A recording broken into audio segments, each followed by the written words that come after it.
So welcome along to tonight's Wednesday webinar with FASD Hub Scotland.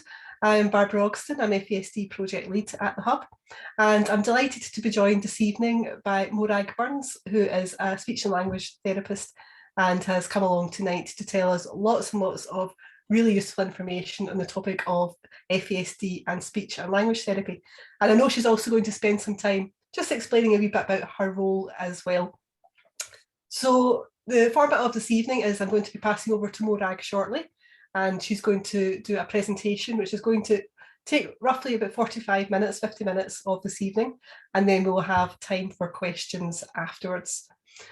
Feel free to use the chat and Q&A functions. If you look at the bottom of your screen, you'll see a button that says chat, and you can use that at any time. We will also post useful information and links into there. If you'd like to ask a question, then please use the Q&A function and we'll be able to see those questions and ask Morag those later on towards the end of the evening.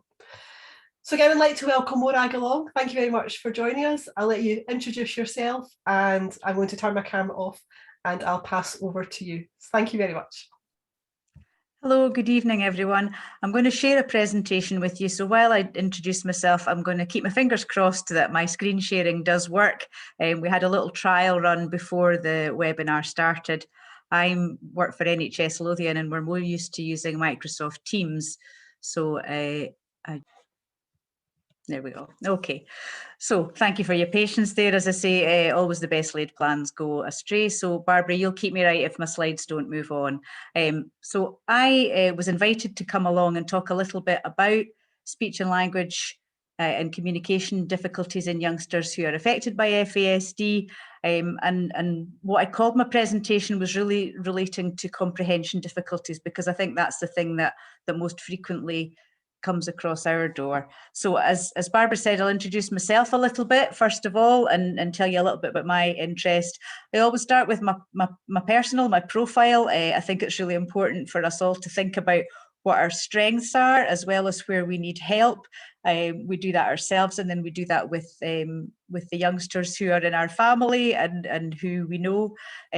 Certainly my interests tend to be quite outdoorsy.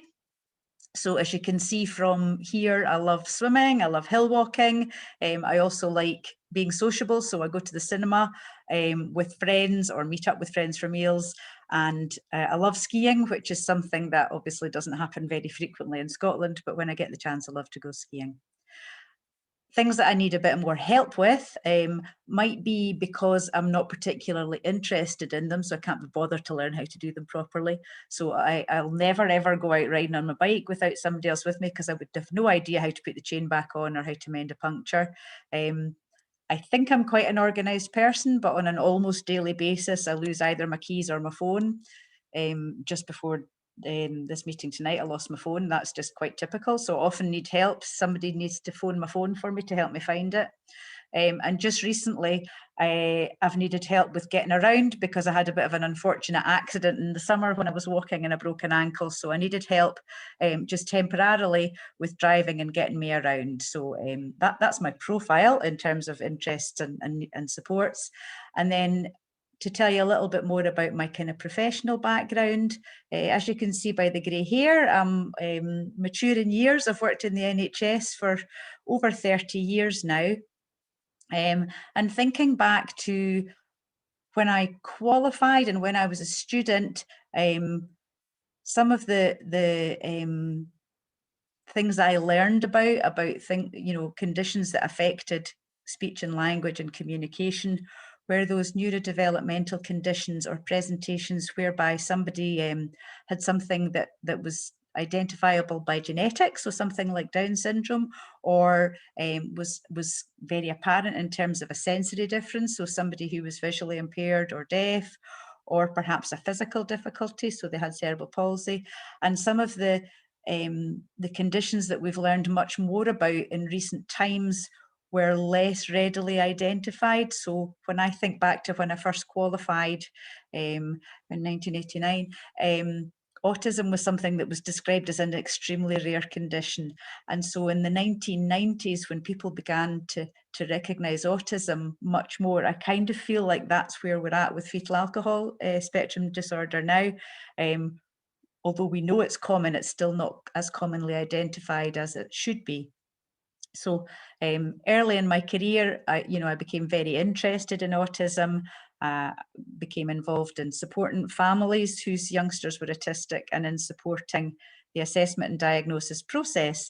And as my knowledge and skills developed, and I worked in a multidisciplinary team with pediatricians, I began to learn about other conditions that can co-occur or can look a little bit similar to autism. So I began to hear about fetal alcohol spectrum disorder, or fetal alcohol syndrome as it was mostly called then, and didn't really know very much about it. So way back in 2013, the Scottish Government first funded a team from Canada to come over and train multidisciplinary teams in how to do assessment and diagnosis. So I was lucky enough to be able to attend that training course and just learned so much, just realized just what a common condition this is, and was just, absolutely staggered by the proportions of children who were identified as having fetal alcohol syndrome who had speech and language difficulties. And I just thought, gosh, as a profession, we knew so very little about it a decade ago.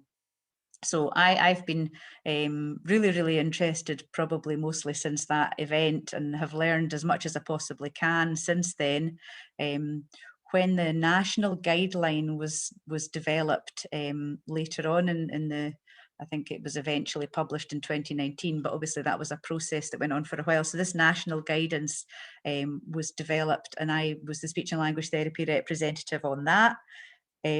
And currently my job is in NHS Lothian. I'm within the speech and language therapy service. I'm the clinical lead for autism, but I have a strong interest in other neurodevelopmental conditions such as fetal alcohol spectrum disorder. And I'm a member of the programme board, which means basically those of us, in different professions within the health board who are really interested in a condition help, try to help drive improvements in our service. So, I know some of the other people in other professions, and we get together. So I think some of you might be familiar with the educational psychologist, Miranda Edenoble. So she's one of the reps on that as well. So having told you that I'm very interested, I would never profess to being an expert. I feel I'm very interested in something, but I think people with lived experience are always the experts. So, I can share my knowledge with you about how communication can develop and how communication can be supported, but you're the experts in how that affects the young people that you know.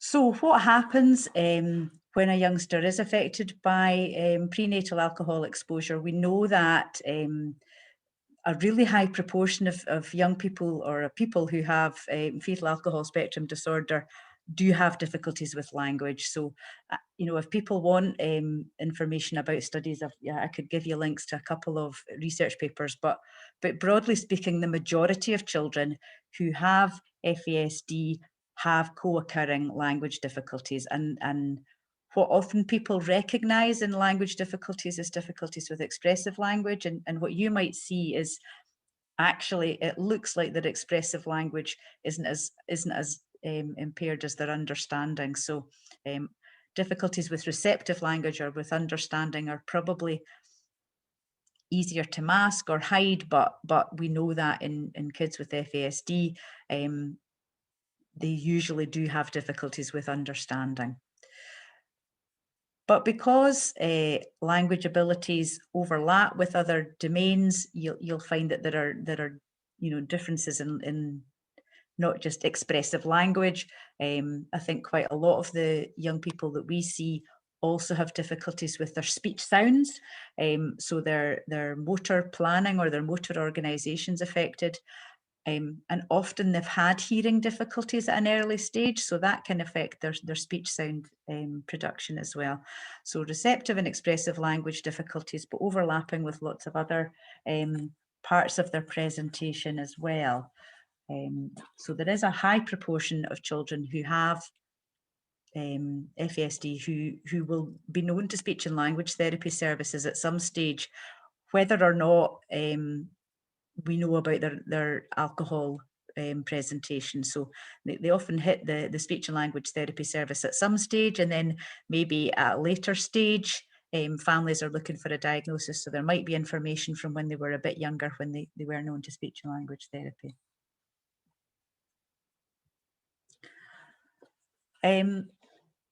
So I think one of the questions that had come up before the webinar was people were kind of asking about what kind of assessments might be done and what needs to be done in order to do an assessment for FASD. Speech and language therapists are just part of the multidisciplinary team, so there's not one specific test, as you'll know, for FASD. What we look at is a youngster's presentation across a number of domains or aspects of their development. And so if a speech and language therapist is asked to contribute to the assessment, although primarily we would be looking at their language, I've put in a couple of the other domains that we might have contribution to as well. So how do we assess speech and language? Those of you who have youngsters who have been through an assessment, your children may have had some standardized assessments, and the one that is often used is called the CELF, which is an acronym for the Clinical Evaluation of Language Fundamentals. So it's an assessment that can give us an overview of how a young person understands. So it has subtests in understanding or receptive language and how they use their language. And a standardized assessment compares a person's ability to participate in that assessment with typically developing people. So I think there's certainly a time and a place for doing some standardized language assessments, and it can be quite useful information. I think often you'll find a speech and language therapist will maybe say, I'm going to do some of the subtests from that, because that can just highlight, actually, is this person finding it difficult to process sentences, for example? Are they particularly confused by grammar? But it is a snapshot. So it's relying on a person managing to come into an unfamiliar environment, be, on relatively good form. So if a person comes into a situation like that and there are things that are bothering them, so if they're worried about something, if there's something in the room that's particularly distracting for them, that will influence how they manage within that assessment. And based on the fact that kids who have FASD are quite a distractible group of sort of population on the whole, sitting at a table and being asked a series of questions such as, can you point to the circle to the left of the white triangle if it's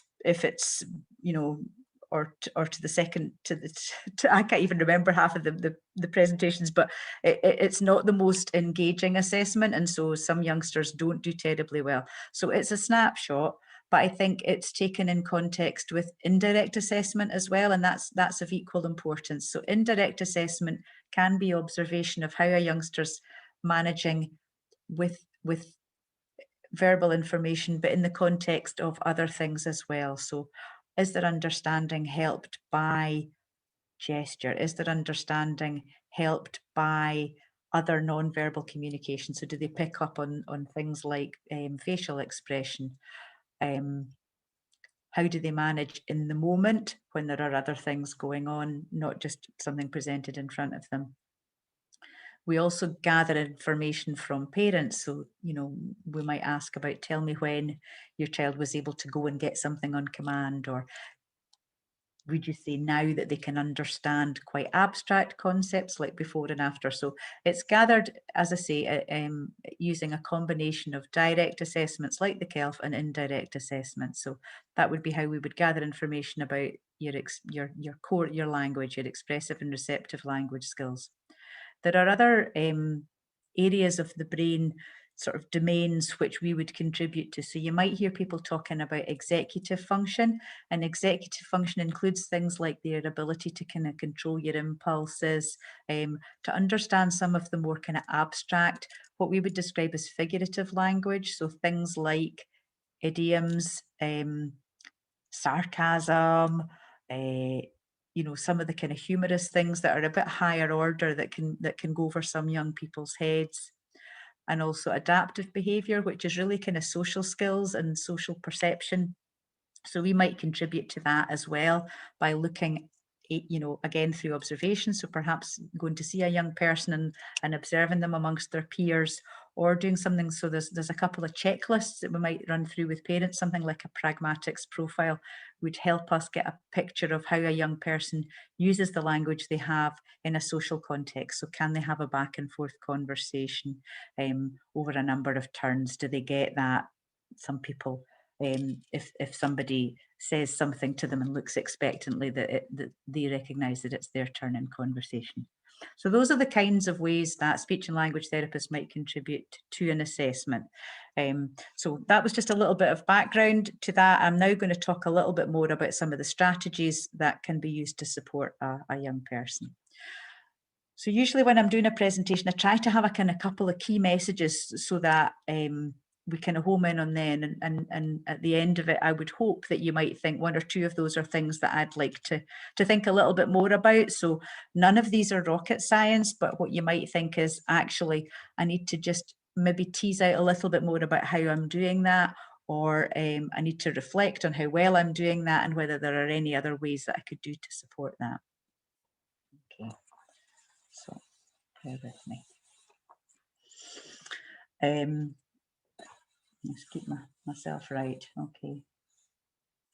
So the first of the key messages there is thinking about developmentally appropriate goals. And the reason I've said that is we really need to think about where somebody's functioning in order to support them to move to the next stage. So for me, a developmentally appropriate goal in bike maintenance wouldn't be in how to take it apart and put it back together again, because I have absolutely no clue whatsoever about how bikes work or how the gears work.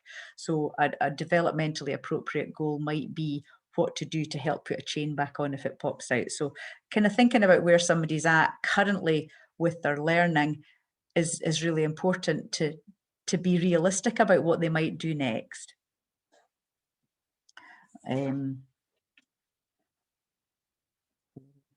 We'll talk a little bit more about that. I'll also talk about the using weight as a strategy, some visual supports that can be of benefit, how you can reframe your language and including strengths. So the very first one is more about what we might hope your youngster could progress with, and the others are really much more about strategies that you might use to support them.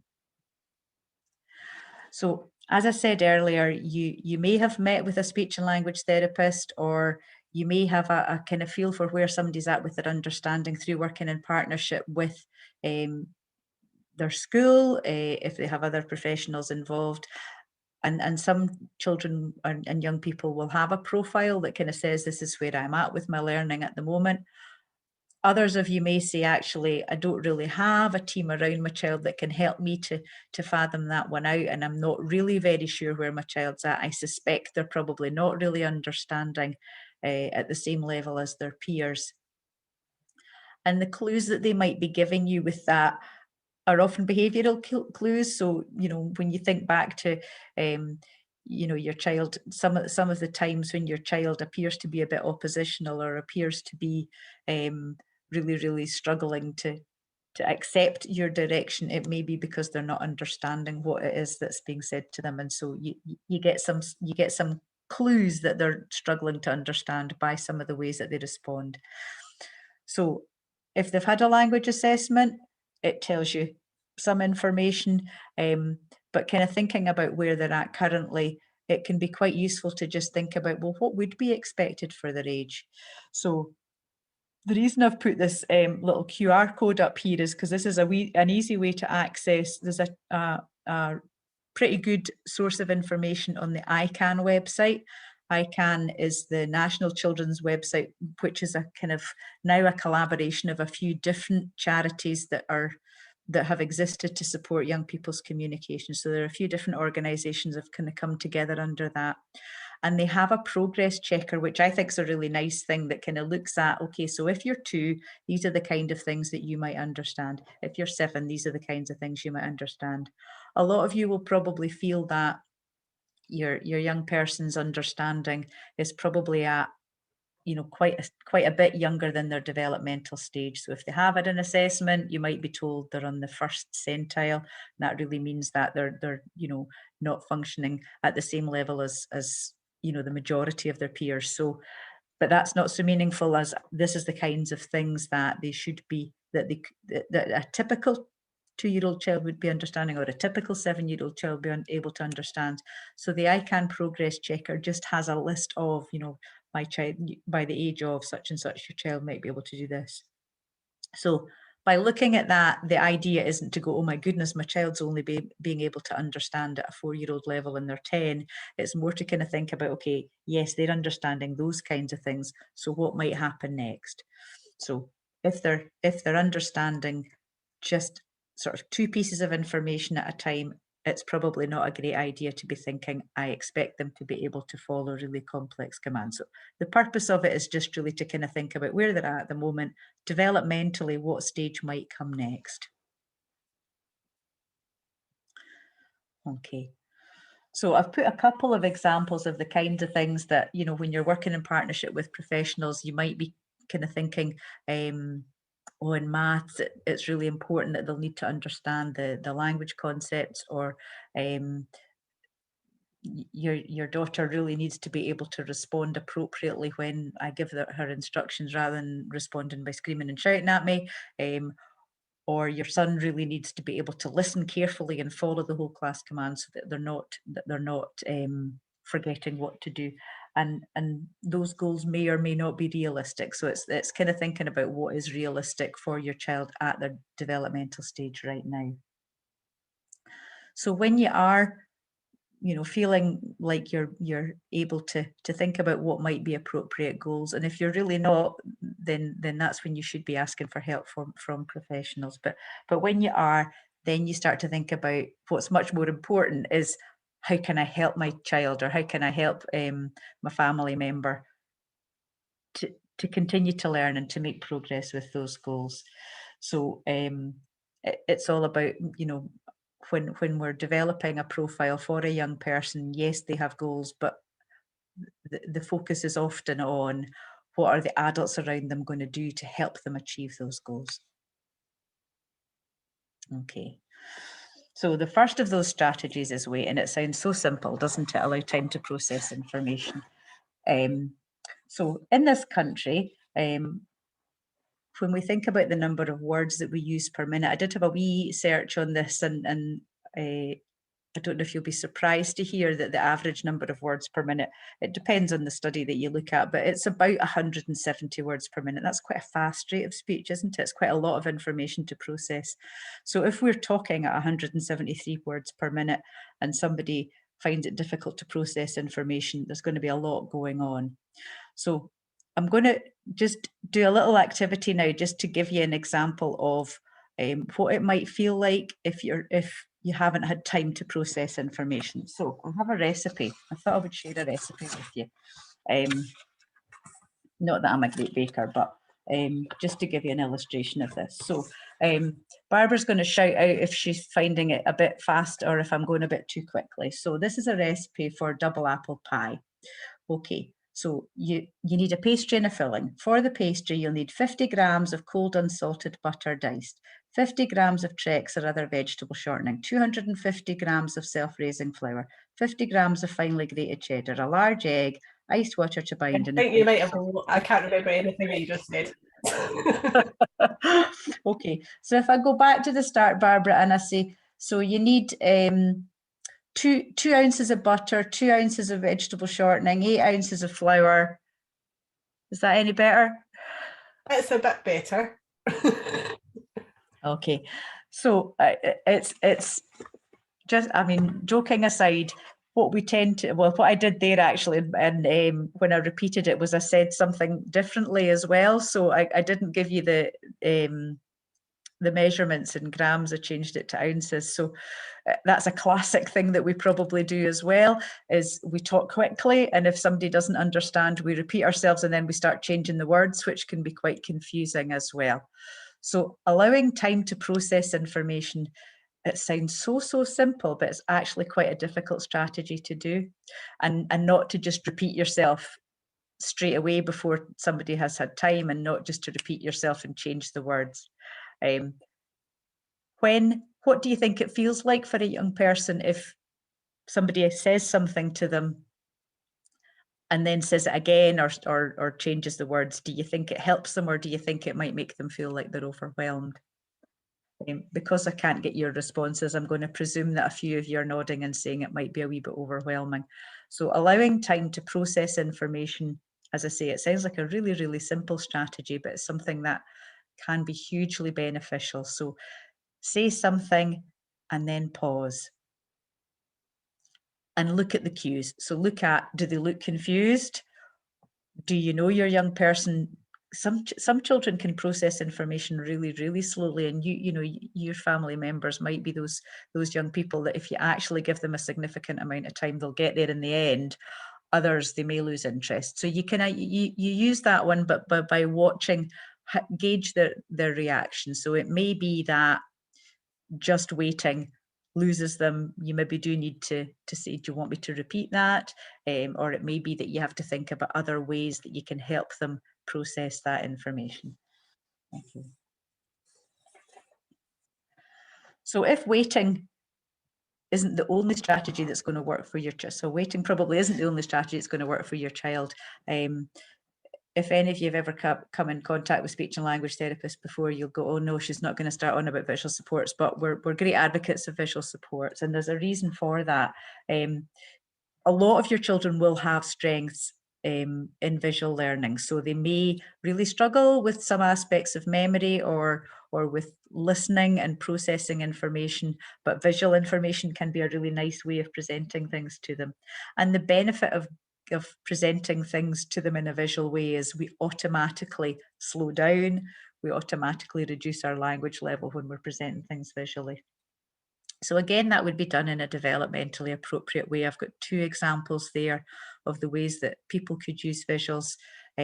So the one with the object, the cup there, and the little booklet would be for a young person who's just beginning, who maybe doesn't really understand picture symbols yet. So maybe would benefit from something visually like an object to help them to understand, whereas the other one, the schedule with a few things on it, would be a person who has got that kind of symbolic understanding and could recognize those.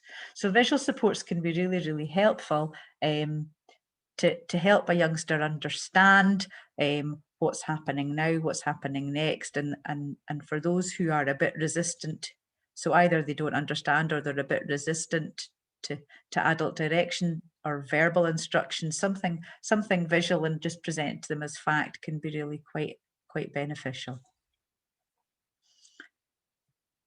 Visuals can also be really, really helpful to support independence. So if a young person is learning the stages in a routine and you think, my goodness, how many times have I told them they need to rinse their toothbrush at the end of brushing their teeth, or how many times have I told them to put soap in their hands before they rinse, a little visual strip can really, really help them become more independent in that. Or if you're giving them an instruction to go and collect a few things and you know that they're likely to struggle to retain that information or give you a shopping list, if you have a visual there, that might help them retain that information. So great for memory and independence as well. Another way that visual supports can be helpful is to prepare a young person for disrupted expectations.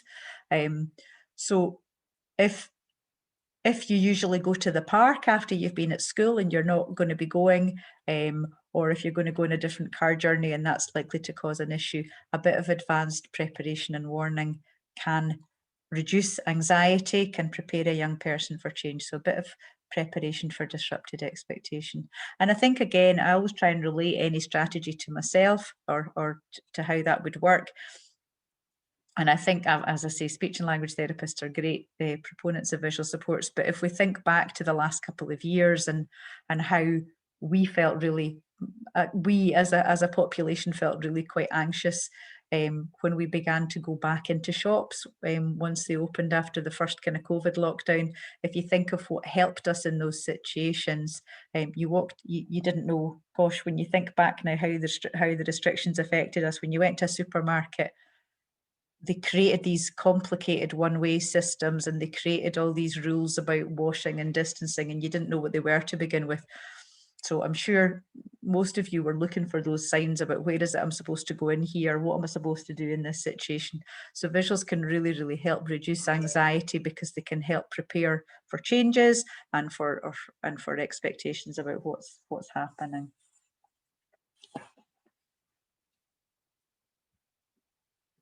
Okay.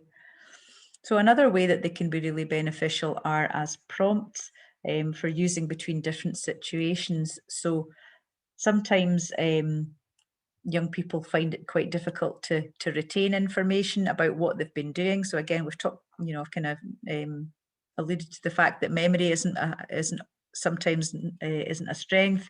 I think the majority of young people, when we're trying to engage them in conversation about what they've done at school, I think quite a lot of young people would go, can't remember or don't know, because they don't really feel like talking about it. And asking them specific questions can just lead to, don't know, whatever. Whereas if we use visual supports as a way of kind of facilitating conversation. Oh, I see you had assembly today. That must have been busy. Rather than asking, did you do this? Did you do that? They can be really nice ways to engage a young person in a bit of conversation and a bit of sharing of information between different situations. So they can help facilitate a chat as well. And the other thing is they can be really powerful for sort of emotional regulation. So again, depending on somebody's developmental stage, if your young person gets quite dysregulated at times, they get really overexcited or they get really angry, but they can't put that into words. Having some visuals there to sort of say, I see you're jumping up and down, it looks like you're excited. So you can help them to begin to learn what some of those emotions words mean. And if they're already at the stage of being able to identify what their emotions are, you might be thinking it would be good if I can support them to develop some strategies to manage their emotions. So, oh, look, I can see you're feeling pretty angry right now. Let's think about the things that you can do when you're feeling angry. And it might be that, you need 2 minutes in your room without us disturbing you. Or it might be that having a really cold drink when you're feeling really tired might help wake you up again. So there's different kind of strategies that you can kind of think about that can correspond with different emotions. So having that information presented visually can be quite helpful. And for a youngster who's maybe not quite at that stage of verbally expressing it, it can be quite helpful to have something called a communication passport.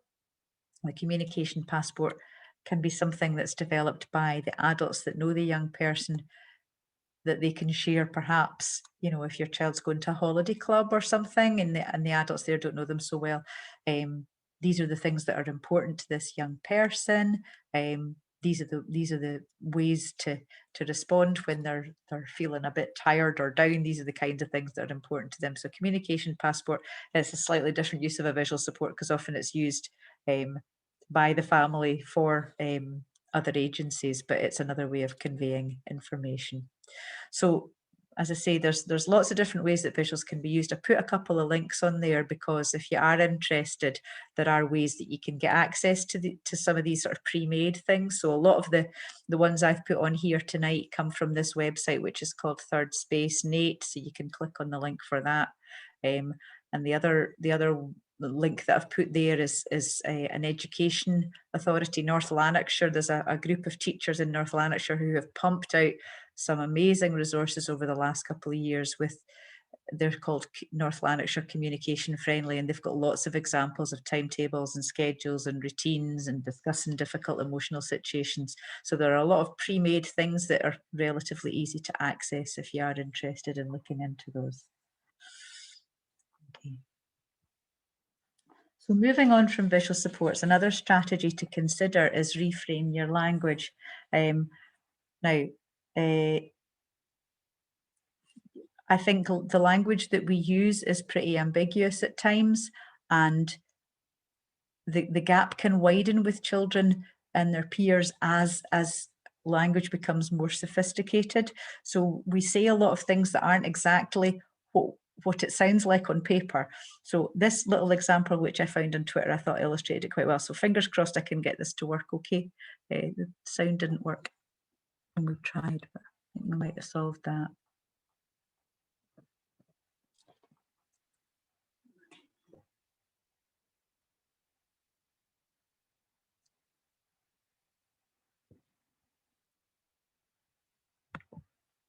Oh, no, the signal's not there.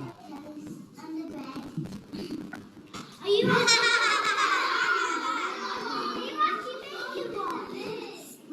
Dakota?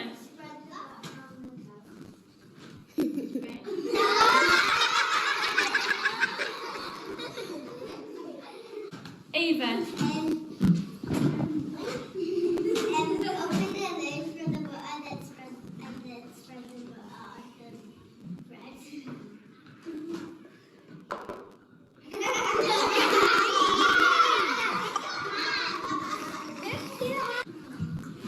Jenny.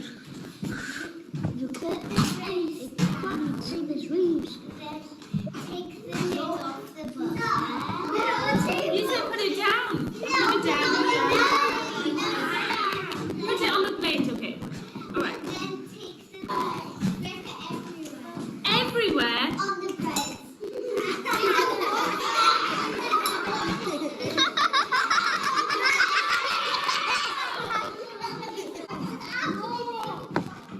Lucy?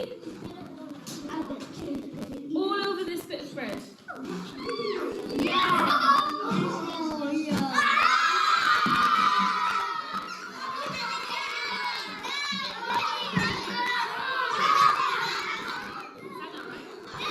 Tyler.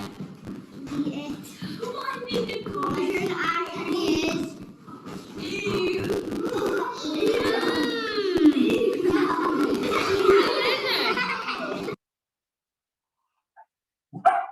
Oh, excuse my dog barking. Okay, so I just loved that example of just when we interpret exactly what is said, you know, when it's just a fun, the class teacher was just illustrating to her class how important it is to be clear when you're given instructions, and I just thought that was such a nice example. You know, things like put it down. Some of you might have children who are a little bit literal in the way that they respond to things, so kind of being clear in the language that we use is so important. So I've got a couple of examples of why or when it might be important to think about reframing your language. So one of the things to think about, I'm sorry, my dog's barking in the background, shh, behave, is thinking about the instructions that you give. So if I've put three examples on this slide, so I'll read the first one out. So you need to do the dishes and get your homework finished before you go to play in your PlayStation. Have you ever said something like that to your young person and discover that the thing that they do is go straight to play with their PlayStation, and then wonder, are they deliberately misinterpreting me or just doing what they fancy, or is it possibly something else? So sometimes if somebody has a difficulty with processing information or too much information, they'll tend to remember the last bit of what somebody has said. So you need to do the dishes and get your homework done and finish before you play in the PlayStation. Oh, I heard PlayStation. That's what I'm going to go and do. So reframing your language might be about thinking, right, you know, if I need you to do something, I need to be clear what that is. So don't use befores and afters and finish with the bit that isn't happening last. So reframe your language in that situation might be saying the most important thing last. You're going to get to do that first. You need to do the dishes. So reframe it that way. Or you might need to reframe your language if the utterance is too complex. If you go in the park, don't be too late back and don't go off to a friend's house without telling me. That sentence is probably a bit overly complicated. And it's more, and the instructions probably contain more about what you don't want your youngster to do. So you might need to reframe your language by simplifying it and thinking about making clear what you do want them to do. Thank you, dog's exiting. And another time that you might need to reframe your language is thinking about, we talked earlier about the fact that your child might struggle with figurative language. So that might be when you're being sarcastic or you're using idioms or metaphors. So, you know, some of that kind of higher order language stuff that doesn't come naturally to youngsters who are having communication difficulties. So rather than saying, that's fantastic, I'm so proud every single time the school phone me to tell me you've been in a fight, you might need to think about avoiding that kind of sarcasm, or if you are being sarcastic, being much more implicit about, do you think your dad meant what he said there? Look at his face. Do you think he is proud, or do you think he's using sarcasm? So you might need to be really implicit if you are using those things. Okay. And I think we have a tendency as adults to tell young people what it is we want them to do and what it is we expect them to do in quite an imperative way. So tidy your room right now. What did I just say? Give your sister a turn. Really, those are the kind of utterances that might be met with a bite back from your young person. So I think a lot of the questions that you're going to, or the kind of conversation afterwards might be around, you know, what happened, how do we avoid those kind of conflict situations when I give my child an instruction. So I quite like this concept of reframing your language. So there's an imperative, let's think of a declarative instead. So that really means let's just declare what is expected. So rather than saying tidy up your room right now, acknowledge that the room is messy and what needs to be done. So your room is messy, let's together go and pick up your clothes. So a bit more clear about what needs to be done. What did I just say? It might be easier to say something like, I'm wondering if you heard me, I said it's dinner time. So it's less confrontational. It's time to give somebody else a turn in this game. Your sister likes that game too, let's give her a turn. Now, the nice thing about the declarative language is that you're helping your child understand what's expected, what might be expected in that situation, rather than just telling them what not to do. And it's also helping them to see things from another person's point of view. So it's all developing that kind of perspective taking that might be something that's a little bit more tricky for them. There's quite a nice website on this actually, which I can give you the link to, but it's just something like www.declarativelanguage.com, and there are lots of free examples on it of, you know, practicing kind of reframing your language. And I think that's something that can be quite helpful, so that you're kind of not getting into that kind of straight into conflict situation. What did I just tell you to do? Okay, and then just one more slide, and I think my 45 minutes was a good guess, Barbara. So I've got one more slide to show you, I think. So the other thing when we're thinking about encouraging your children to learn is obviously, you know, think about what their strengths are. And I go back to my profile at the start. A lot of your children may have strengths and interests in more kind of physical learning and physical activities, and they're you know, like to be busy people. So thinking about that, you know, language learning isn't something that happens by sitting at a table. Language learning is something that happens throughout the day in daily activities and routines, and lots of words and concepts and phrases are probably more easily understood if they're taught in the moment. So if you've got a young person, for example, like Morag likes hill walking. If you think of trying to explain what windy is, what fog is, you know, if you're up in a hill and you're actually in the wind and the fog, that's probably more meaningful than trying to show that in a picture book or describe in a, you know, in a kind of one-to-one situation. So can include their strengths and interests. Your children and young people probably need to hear the same language in lots of different contexts in order for that meaning to stick. So kind of thinking about, okay, they've been, you know, we know in maths they're using concepts like more and less. Can we do that? Can we really focus on those words when we're out and about? Or they're doing higher and lower. Well, they love to climb. Can we think about it in those situations? So those physical activities are often good opportunities to just kind of rehash things that they're maybe still learning about, or as I say, that, you know, learning words and meaning in sort of everyday routines and within the real context that they occur in. You'll also maybe find that actually they enjoy and are supportive with younger children rather than with their peers. So kind of thinking about their strengths and interests in those situations. If they're enjoying the company of younger peers, that gives you an opportunity to kind of talk about things in simpler terms as well, and that might be really quite helpful for them to revisit some things that you thought maybe they should know, but maybe they didn't understand at the time, or they're struggling to retain it. Okay, so that I'm going to stop sharing now, because that's the 5 strategies that I said I would kind of talk about with you, and I'll stop sharing now and come back to Faces. Great, thank you very much. I'm just sorting my own screen out here so I can see you. Right. That was really fascinating. I loved that video that you showed.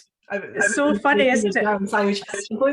I'm going to be asking you later where to find that, because I saved it ages ago, because I just thought, oh, how powerful that is, just in that, you know, we just use such abstract concepts, and then we scratch our heads when people do things, and actually that's, you know, just a fun example. So yeah, I do really like it. Yeah, that's really good. So if anybody's got any questions, this is the time to put them into the Q&A. We've got a good bit of time left. We'll be finished by 9:30 at the latest, but we've got plenty of time for some questions, so I'm going to get started with ones that we have in the Q&A here already.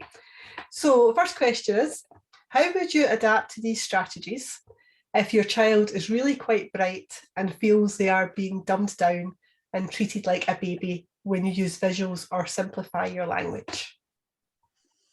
Okay, so what I would say about using visuals is do them at the developmentally appropriate level. So I think what's great is that visuals have become more embedded in everyday life. If you think how we communicate using visuals now, you know, when we're messaging each other, we'll quite often convey things by, you know, an emoji or whatever.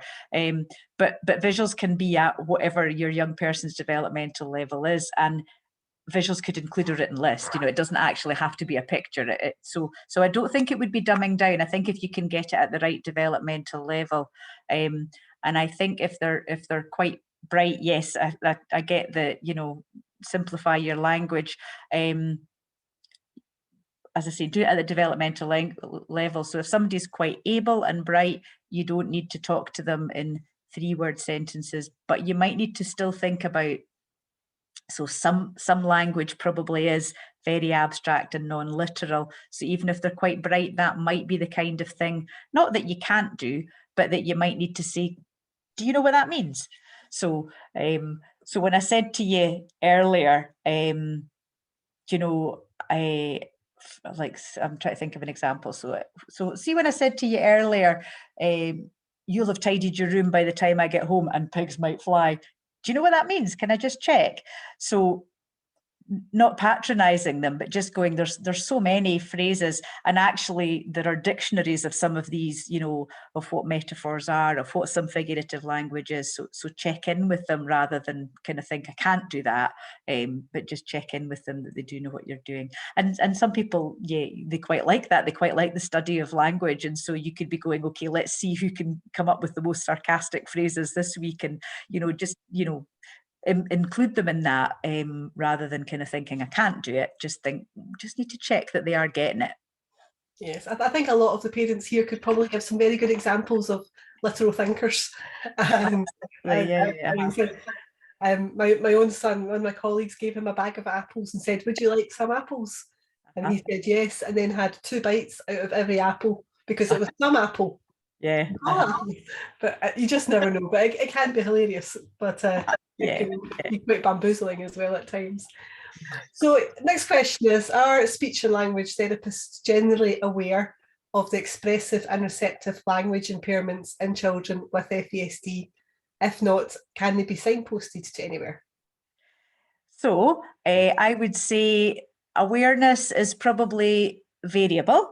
So you might find, like with any neurodevelopmental condition, some people have much more knowledge and experience than others.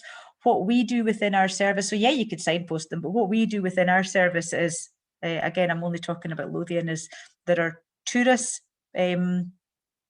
which is, I can't remember the acronym, but there's a sort of learning platform that we have to access some of our online learning, and the tourist FASD webinar, not so much. the modules are pretty good quality. So, you know, if we've got new people coming into the service, we tend to steer them towards that. So, but yes, you know, I think any professional is open to learning more about things. You know, that's what I said at the start. I'm not an expert. So if you feel you could signpost to somebody towards something, or if you, or, you know, feel free to say, do you know much about it? Here's some good information. I think that's absolutely fine. Professionals should be open to that. Yeah, no, it's a good piece of advice to signpost to Tourans. And I don't know if the parents and carers who here know that they can access the e-learning module. Yeah, it's a nice introductory one, I think. So yes, it's not mandatory. You know, that's the thing, is no learning is mandatory for professionals. So for all that, I think it should be mandatory for everybody to have done that. You know, it's not. So it's a recommendation. Yes. So yeah. parents and carers, it was quite hard to access it, but we have just got access back so that everybody can access it. So if you'd like to know more about that, any parents and carers, please contact the hub, and we send you the updated details so carers can access that. And I can see somebody's put up a question about that. What I would say is the hub is a really, really good source of information for parents, and I think it's more that, you know, not that you exclude professionals, but the idea was that your focus was on supporting parents, and that there were supposed to be other sources of information for professionals. But it's not like anybody's been secretive about one or the other, but parents probably have quite good sources of information via you anyway. So next question is, a lot of what you've said was part of our recent discussions with a cross-function team discussing post-nursery schooling for our 5-year-old. Would you say language hubs would help with understanding, or are there other recommendations that you would suggest considering? Okay, so I'm wondering if you mean, what do you mean by I don't know what the parent means by a language hub, but I don't know whether you mean a kind of specialist provision. I think that's probably what they mean, yes. So there's a presumption of mainstream in Scotland, and so what I would be saying is your local service would be starting with how can this young person be supported to attend their local mainstream school. So what enhancements and what supports need to be put in place, and that would be the first port of call. And if that is proving challenging for whatever reason, so if developmentally the team around a child, and that is family and professionals, agree actually they need things differentiated so much, or they're really dysregulated that they need to be in a smaller provision, that would be that kind of conversation.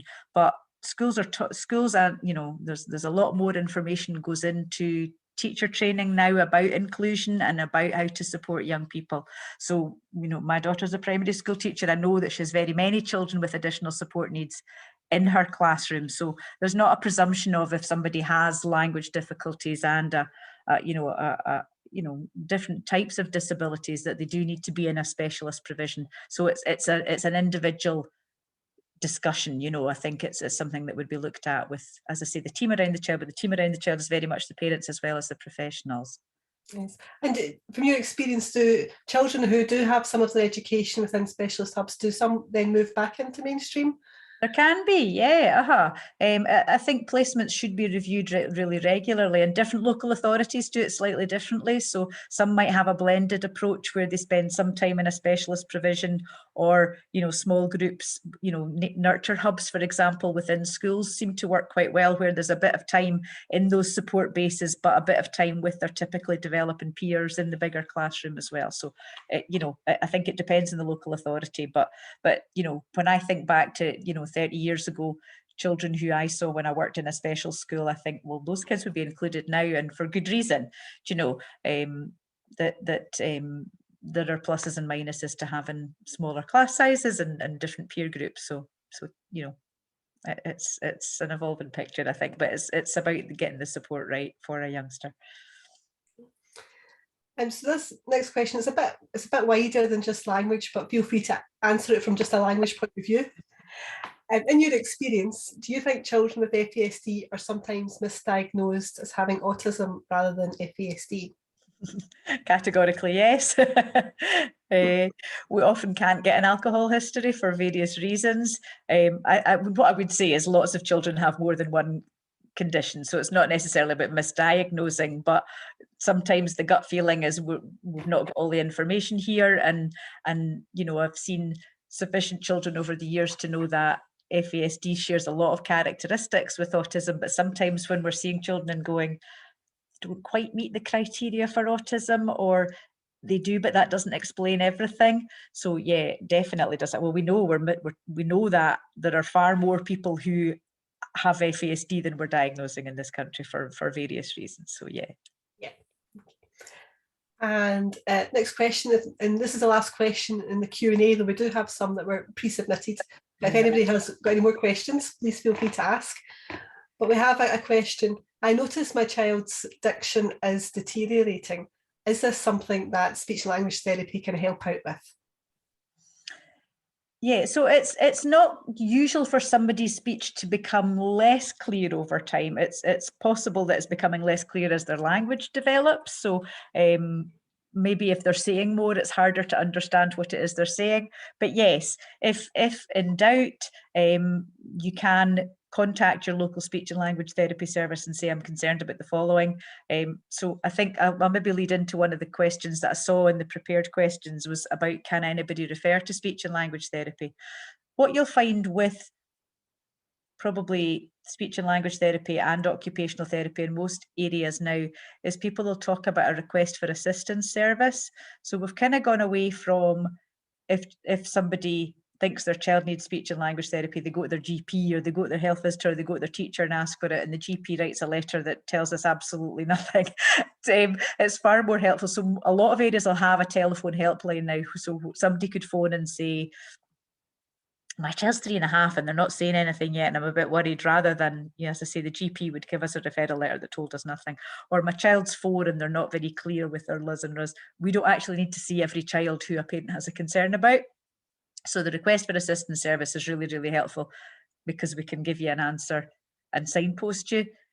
So sometimes we can just we can say we'll send you out some resources, or we can actually reassure you that what your child's doing is okay for their age and stage, or we might say, yes, that sounds like something that we would like to see. So a lot of areas do have those telephone helplines where you can phone and have a chat to the speech and language therapist. And as I say, it's not necessarily a referral. It's about, let's think together whether we need to see them or whether we can signpost you to things. And occupational therapy tends to be the same way. So I know you were saying about topics for next year, but occupational therapists can help around sensory sensitivities or planning. It's the same thing. You don't necessarily need to get a professional to make a request for them to sit on a waiting list for 12 weeks for the therapist to say, actually, there's nothing here we can do. You can usually phone and get some advice over the phone.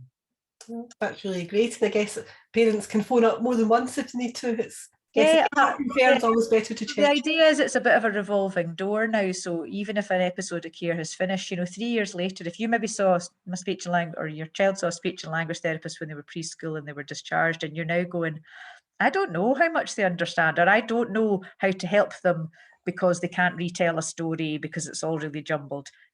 You can phone again. Just because an episode of care finished in the past doesn't mean we never ever want to see you again. It's not like that. I think we're trying to be more responsive, and rather than keeping people in the books as a precaution, is say, come back to us when there is something that you need us to help us with. We're a limited resource and we want to use ourselves. I'm not going to say to you, you're going to phone and somebody's going to respond and it'll all be absolutely wonderful. We are a limited resource, but we're trying to use ourselves in as efficient a way as possible and as responsively as possible. That's great. So next question is, how can you help with how to communicate when a situation is escalating? I guess what kind of language would be useful to? Yeah. So as I say, I would not profess to be the expert in this situation, but I would say I had a couple of strategies that I would be thinking these might be worth employing. So if a situation's escalating, think back to some of the strategies, I've mentioned tonight.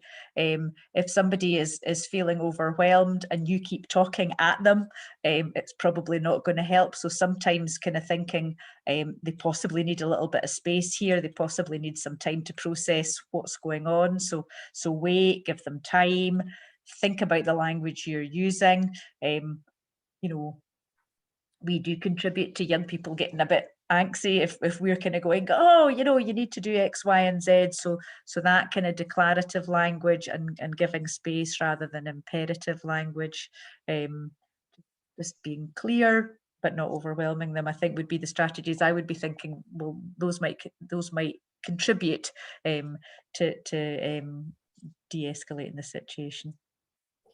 It can be a wee bit of trial and error sometimes as well. Yeah, But as I say, that declarative language, I would say have a wee look on that website, because I think it's kind of maybe thinking about the way that we use language, and so it's got really nice examples of, you know, particular words or phrases or verbs that can be useful to use, and how they can kind of change that kind of conflict situation into, you know, this is what's expected. I always remember there was a young boy who we supported, and I thought his school were absolutely fabulous, and his foster mum was fabulous as well, that he you know, he used to get into a bit of bother, and once we'd identified his thinking and learning style, we kind of reframed the language quite a lot. And instead of going, right, see, when you go out at playtime, no fighting, which was what used to happen. If you're in a fight at playtime, you're getting brought in, you're not getting playtime. And it all changed to everybody around the child going, oh, it's playtime, remember to have, you know, to have kind hands, and remember, and everybody in the school was kind of singing in the same hymn sheet, have a great playtime, go and kick a ball about, run about. So rather than kind of setting them up to, you know, you're not allowed to do it like this, everybody was being much more positive about, you know, this is what's expected, have a good time, you know, including the school Janny. I think it was a fantastic situation where this person just needed those prompts at, you know, when they're going out, when they're coming back in, you know, we're keeping our hands, you know, keep your hands in your pockets when you're in the line kind of thing, rather than, you know, lashing out. So just, I think a consistent and positive declarative language seemed to work really, really well for him. I love the sound of that approach. Sounds great. So this is a kind of technical one, which I hope you understand, because I don't. But it says, is the self 5 with all 10 subsets being done as standard as part of FASD assessment? So yes, that one was sent to me beforehand. What I would say is, you know, I think I made myself clear in terms of the limitations of a standardized language assessment. When we developed the SIGN guideline, there's, I don't know if this is from a professional or from a parent who's kind of trying to get a diagnosis, but if it's from a professional, there is, in amongst the SIGN guidance, there is a PDF, which is the neurodevelopmental areas of assessment. So it kind of explains how we gather that information. And it'll say, you know, you can use a standardized assessment to see if there is severe impairment, but we never specified all 10 subtests of an assessment has to be done. So it may be that some areas do that in practice, but it's not an absolute requirement. And I would say, in my experience, when I have done assessments, if a child's really struggling with a couple of subtests, submitting them to all 10 doesn't seem like, you know, a great thing for them, and it's not a necessary thing. So that's part of the reason why it wouldn't be our experience. We've kind of moved away from a kind of deficit model to more profiling. So rather than kind of going, okay, well, they failed all those tests and they were on the first centile of it, it's kind of like they're having difficulties. Here's a couple of examples. Here's where they are at currently. So I think that's probably more useful. And we don't, you know, you don't actually categorically need to have all those 10 subtests. Okay. Right. Do you have any advice around disorganized speech? Okay, so, you know, without knowing a young person's developmental stage, I would say I'd probably go back to thinking about the kind of ways that you can support that might be around visuals. So if somebody's a bit disorganized when they're telling you a story, so if they come out and they were like, they tried to tell you about what they did in the playground or did in the park, and it sounds a bit jumbled, kind of having things in a visual form can help with storytelling and sequential. So if they don't know the beginning and the middle and the end of something, it can be quite difficult. So even, you know, having something visual of, tell me what happened first. and then what? And what happened in the end? And if you have that kind of visual that maybe you model as well. So I went to the shops today. The first thing that happened is I stepped in a puddle. And so maybe having something to kind of go beginning, middle and end, so that they're getting that modeled, and maybe that's a bit of a prompt for them. That might help if they are a bit disorganized. So that would be where I would think. But as I say, I don't know the developmental level. That's just a kind of off the top of my head idea for that one. That's a good idea. Thank you. Right. So how do you tell the difference between FASD language differences and attachment related social differences or difficulties? They can look the latter to social services or therapists. Okay, so I think you can't always know what is the cause of a language difficulty. So we would often say what you see. So if a professional is meeting a child, we wouldn't necessarily know why they were having difficulties with their comprehension just based on their language, or we wouldn't know why they were talking in phrases. You know, is it because they have an intellectual disability, or is it because of trauma or attachment? But so a lot of the differences in development can look quite similar, and I don't think you can kind of say that categorically FASD language looks like the following, or attachment presentations look like the following, because you don't necessarily know. And I think obviously, you know, somebody could have attachment issues and also have FASD. And I wondered with that question is,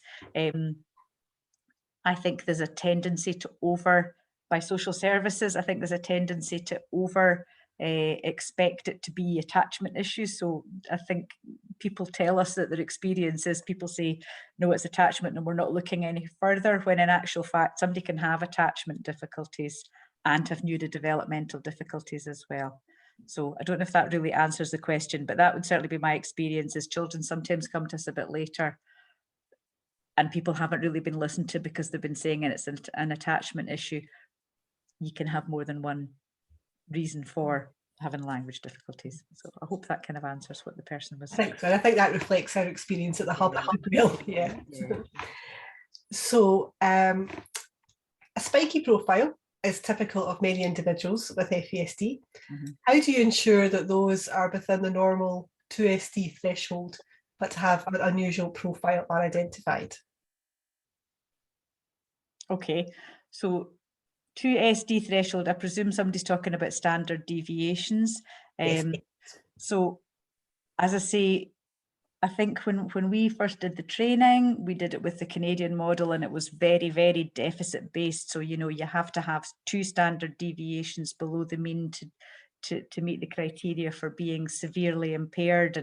And yep, you know, in my early days, I was doing language assessments and going, this kid actually did pretty well in an assessment, but I know in everyday life, actually, they're really, really struggling. So that's where I would come back to, you know, if you look at the way that we've written the criteria in this country, there's clinical judgment as well. So it's not just about standard deviations, it's about, okay, we have some examples from a standardized assessment, but we would also use clinical judgment and informal assessment to contribute to that. And yes, they will have a spiky profile. That's classic, isn't it? It is, yeah. So that's really useful. It's about clinical judgment as well. So I think many people find that reassuring, and that's something they can make sure that is included in the assessment as well. So I'm hoping to get my daughter into a school with a speech and language hub. What do I need to do or ask for to ensure she gets the best opportunities to learn? So I would be asking what, as I say, every local authority has different types of provision, but a lot of them will either allow you to go and visit, or perhaps, so some of them now, because of COVID, of course, people have finally thought actually we could have virtual tours and things, so you can get, you know, a physical feel for something. Local authorities, I don't think it would be appropriate for professionals to be going, that one's a really good one or that one's not a good one. So, I think your own kind of gut feeling and asking around can be really helpful, but kind of thinking about what does my child need and asking how the authority is going to meet that need, I think is probably the way to go. So, you know, speak to your educational psychology professionals. They're often the ones who are really knowledgeable about, you know, whether a child is going to benefit from being in a resource provision. You know, as I say, it's a team around the child, but the ed site can be the kind of key link person who is helping parents kind of navigate around what's out there and what they might need. But generally, most authorities will say, we're starting with the presumption of mainstream, and we'll think about whether your youngster is going to manage in that environment and whether we can meet that environment, or whether they do need something a bit more bespoke. Okay.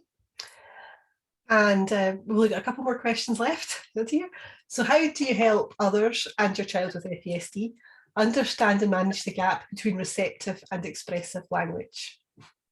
Yeah, so what I would say here is generally, we generally, well, not so much your child, but I think often people overestimate youngsters with FASD's understanding because they can do the chatty, you know, seem like a bit of a wide boy, seem a bit confident, when in actual fact they're not understanding. So I think it would be more just their profile. It is that, you know, if it's others around them, alerting people to the fact, and, you know, and the youngster as well, if they're a bit older, look, understanding something that's a bit tricky. So it's part of your profile of, if you want me to understand, here's the strategies that you need to put in place.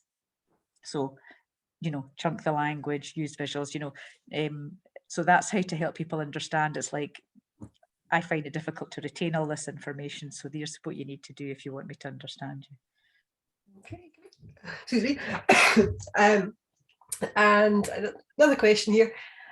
We've got somebody whose child seems to need support specifically with word finding and the use of pronouns. Is there any advice that you can give around those? Yeah, so I think if you have quite a specific request, what I would be doing is saying, give your local speech and language therapy service a phone. Things like pronoun use tend to happen eventually. Do you know, I would just be doing lots and lots of emphasis of that. It's quite classic for children to still be saying him for he. That's quite a common delayed thing. So really lots of repetition and emphasis. But if you're thinking, I'm a bit stuck on how to progress with this, I would suggest phoning your local speech and language therapy service and saying, I need help with this. Can you give me a bit of guidance? And there are some resources that they're able to share with you, that you could be doing a little bit of practice around those things. And we're going to take two more questions, which I've just discovered in the chat, and then we'll bring this evening to a close. So we have, my daughter has such a lot to say and speaks very fast, often too fast for even me to understand. With memory not being her strength and remembering to slow down, what advice would you give, please? Also, is this something I could refer and request support for? To add, when she gets frustrated, when told to slow down or I interrupt her, I have to sometimes interrupt her, as she constantly talks and doesn't pick up on social cues. Okay, so there's probably a couple of things to unpick there. I think rate is really hard. You know, it's interesting because as a speech and language therapist, we also work with people who have fluency difficulties, so maybe who have stammers. And one of the strategies to help control your fluency is to talk more slowly. But as parents, telling children to talk more slowly, that doesn't work. So just telling people to slow down isn't very effective. However, if you model speaking at a slower rate, even, you know, and that's hard for us as well to go, okay, so I'm going to model slowing down, I'll forget it as well. So maybe have specific times throughout the day where you think, okay, everybody around us, we're all going to do something and we're all going to talk more slowly. Okay, so modeling using a kind of calmer, slower rate of speech is probably more likely to have an effect than telling somebody to slow down. So that was one thing. And the other thing was that kind of constantly interrupting. That's part of her social communication difficulties. So she doesn't perhaps understand some of the rules in conversation, that kind of social conventions of, you know, where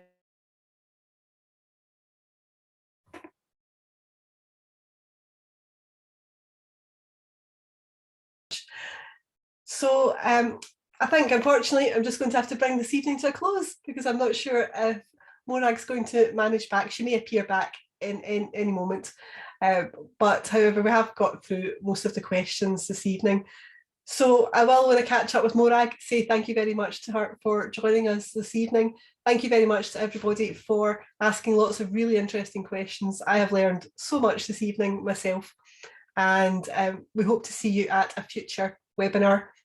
Our next webinar is at the beginning of November, and we are delighted to be joined by Kenny LaJoy, who is an adult with FASD and also an author, and he is going to be joining us and telling us a little bit about his FASD journey and some of the things that he's learned along the way. So you can find out details of that on our website, on our Eventbrite page. So thank you very much for joining us. I'm so sorry Morag's not here for you all to say thank you to, but we will pass on thanks to her when we catch up with her. So good evening everybody, and we hope to see you again soon.